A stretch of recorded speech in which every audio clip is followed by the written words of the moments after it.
start. Madam Chairman, I am glad that we are having a debate on the European Common Market.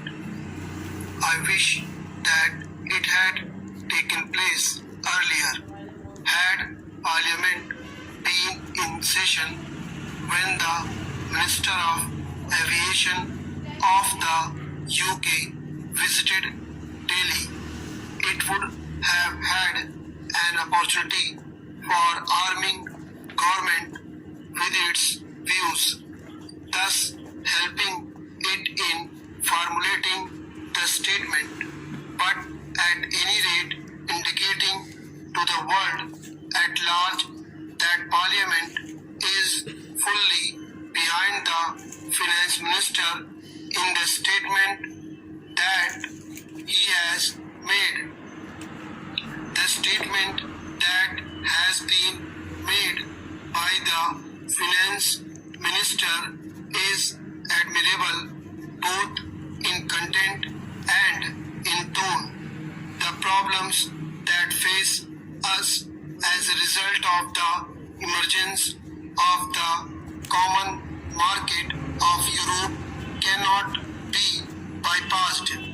Whether we like it or not, the future is with continental economies, and the emergence of the European Common Market of Europe is one of the steps in this direction. No one can deny the stakes that we have in the matter of entry of the United Kingdom into the common market of Europe.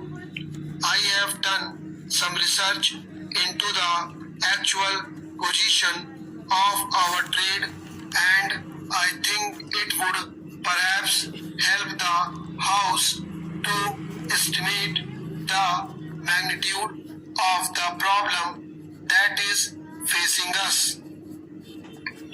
We are importing 35% of our imports from Western Europe, including UK.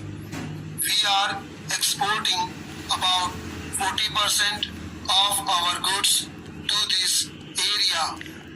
We have a large interest in the outcome of UK's entry into the common market and the terms on which C proposes to enter into the common market. In the present circumstances, we cannot visualize what the terms will be, but we know that our stakes are great, and we have already indicated our deep interest in the terms which the UK would be able to stop.